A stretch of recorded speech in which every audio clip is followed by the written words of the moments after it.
Hi guys, welcome back to the channel. I'm so happy that you're here. I have a new background. Well, it's not new. I'm just standing in a different part of the house. And yeah, so that's what I'm gonna try. And I have a bunch of notes here, so I'm gonna be looking down a couple of times.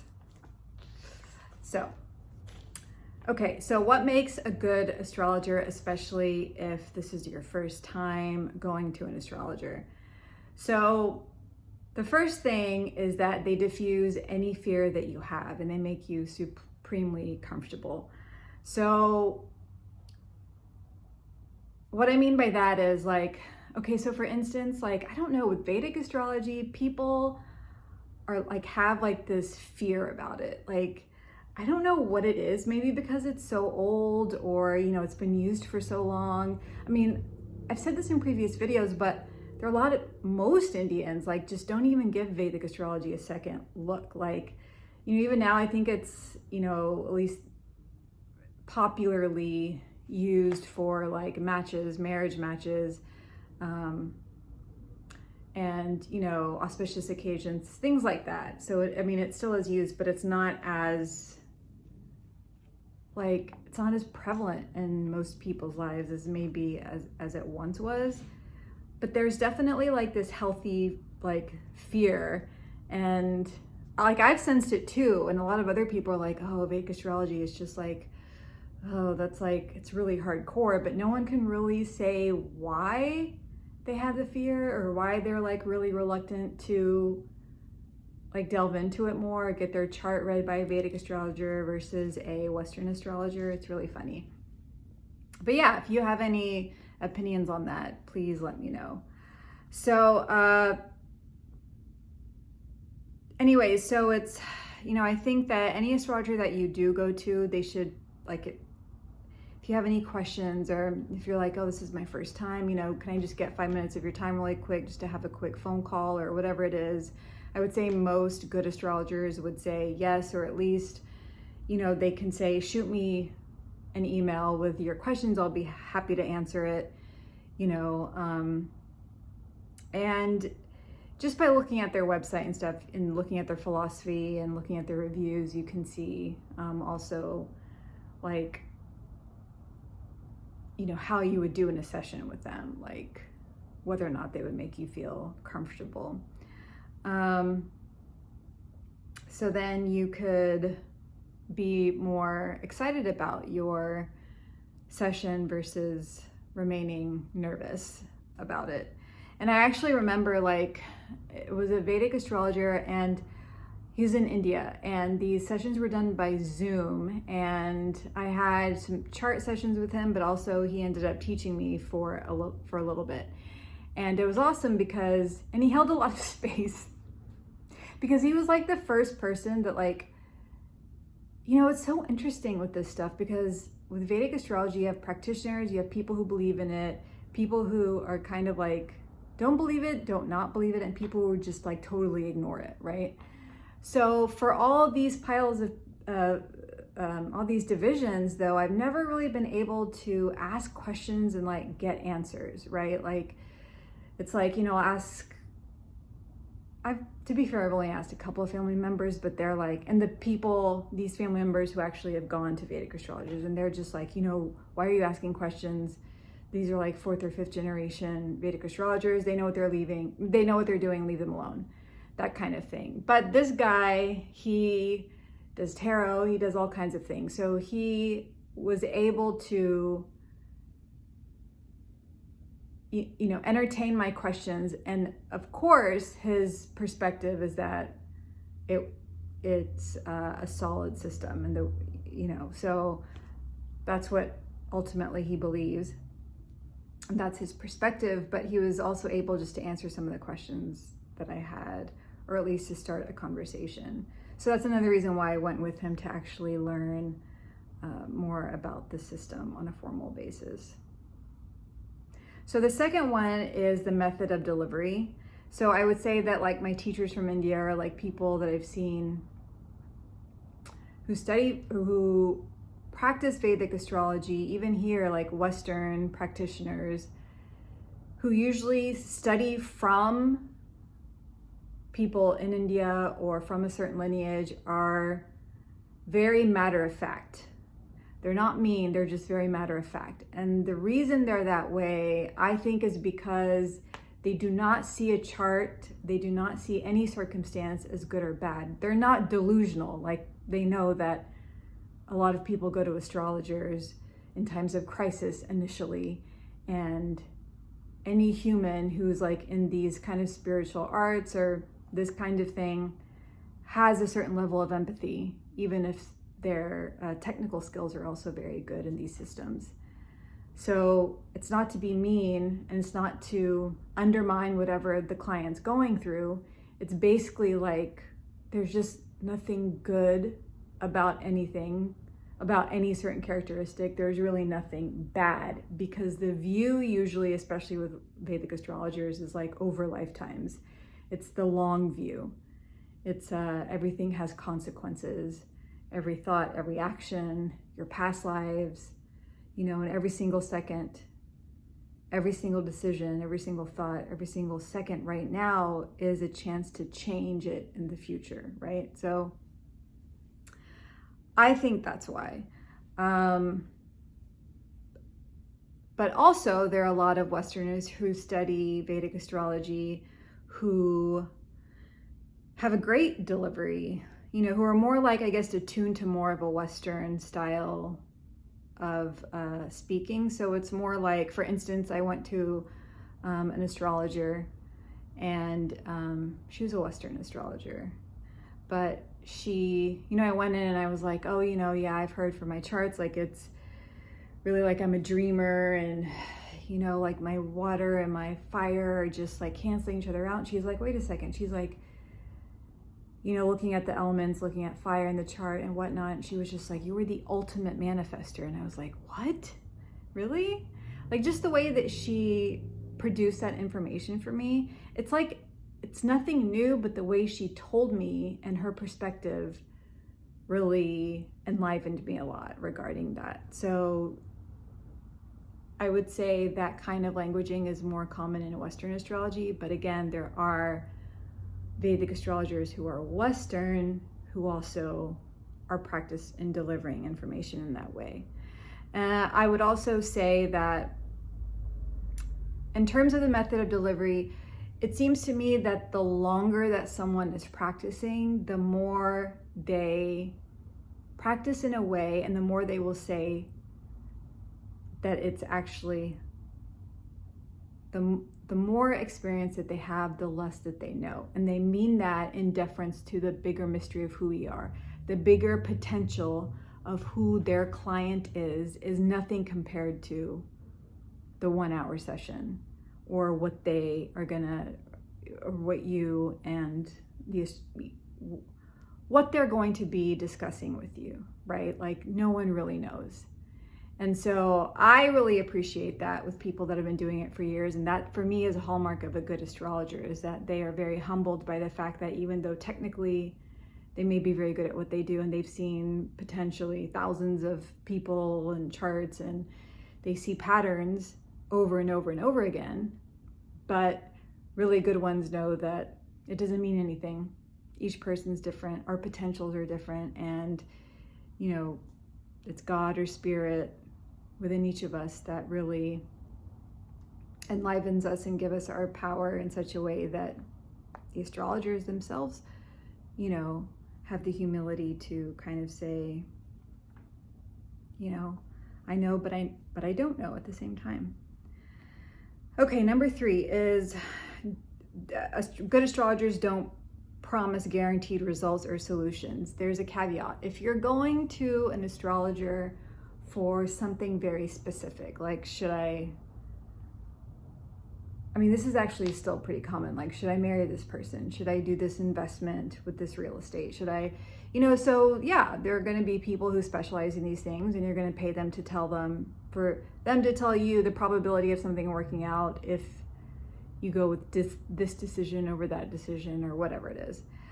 But generally speaking, that is not my experience. Like, I don't go to astrologers with yes or no questions. I go just like for like general kind of lifey, just usually natal chart readings. And so I've never really had anyone to say like, yes, you should definitely do this. No, you shouldn't do that. You know, I've been like, you know, I'm always really led to more of the esoteric, the mystical. You know, I have one foot out in the cosmos already. I've always felt that way. And, you know, it's been hard for me to be embodied, and, you know, and it's like they will confirm that, and they will say, yes, you know, they will validate the feelings and your internal knowing in ways that other professionals may not be able to do. So that's not a guaranteed result. It's not a solution. It's more of a validation. And I think that good astrologers can do that for you. The fourth one is good astrologers can handle your skepticism. So if you're going to go see an astrologer, you know, it's best not to like antagonize people.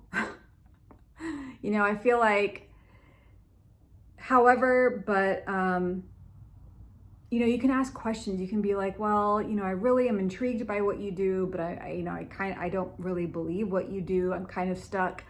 How do you guide clients in that way? Like, there's nothing wrong with that, because that's a very genuine way of coming across to an astrologer, especially if this is the first time that you're going to one. And I would also say that ultimately your skepticism, although I can totally relate, is valuable, and, you know, you can doubt or think of it what you will, of course.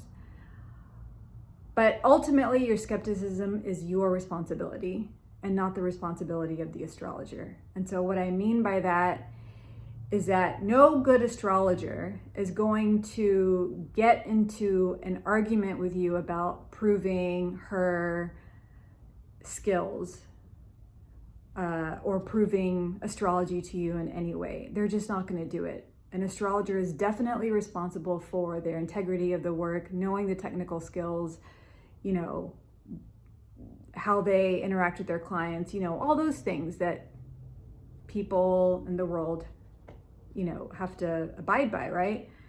But that's kind of where it ends, like just them knowing their craft and whatnot. But I've never come across a good astrologer who's ever felt compelled to like verbally get into arguments with non-believers or skeptics.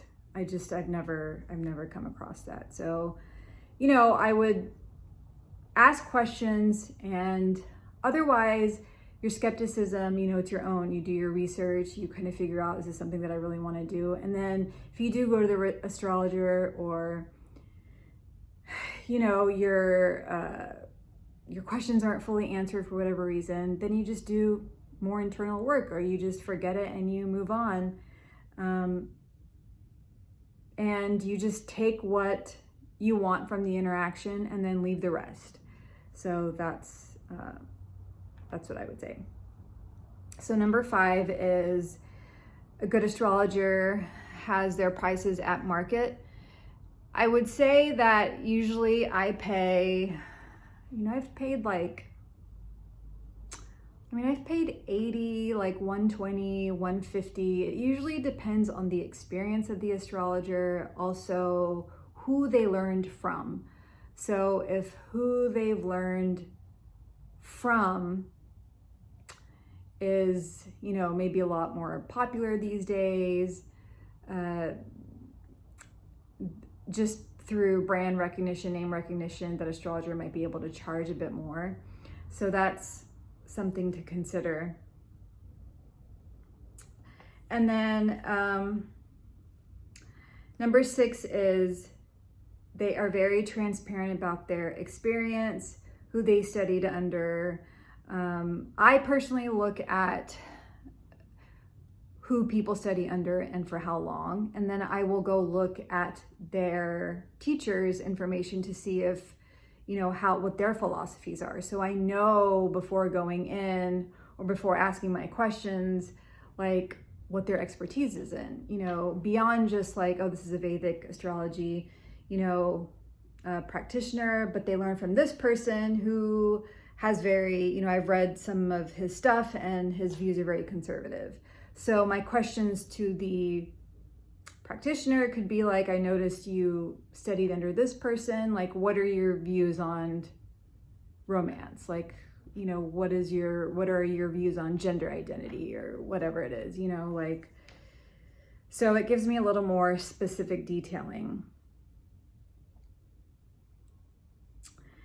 And I would also say that good astrologers are transparent about their experience and their education, but also like their expertise leaves trails, meaning like they are a little more open with reviews or with just engaging in conversation with you without any, like hemming or hawing or like diverting any questions. They write articles,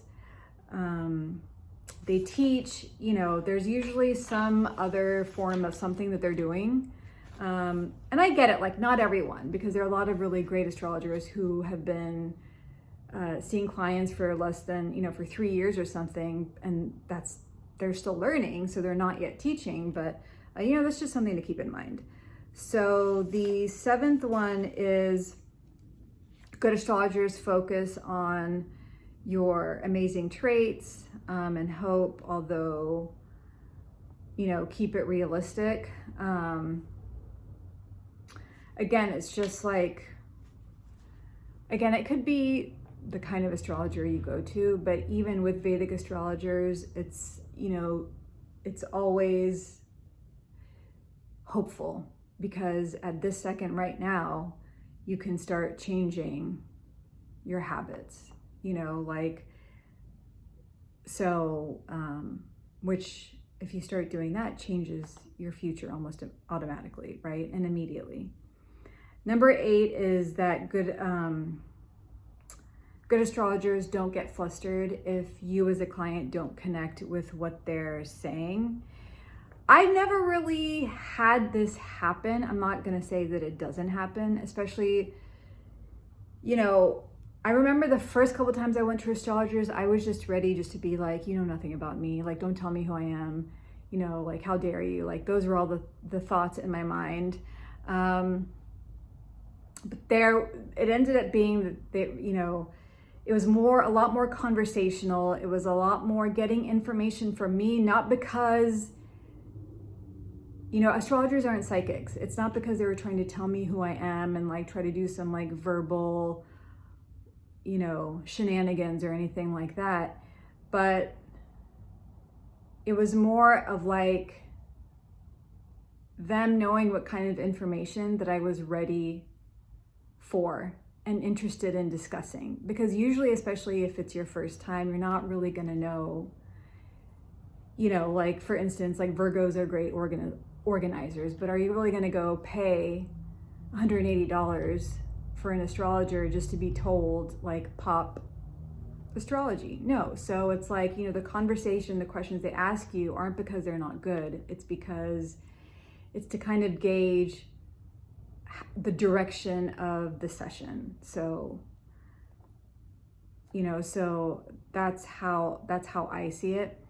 And again, if you don't connect, you can actually say like, I just don't really see this within myself. Another reason you might not connect is because if you don't see something within yourself that they're saying, there's a lot of layers in astrology. So a lot of things that are like beneath the surface, they're in the subconscious. It could be like metaphor for something else, so it's like, again, take what you want, leave what you don't, but there's also nothing wrong in saying that like, I don't know what you're saying. Like I'm just not connecting with that.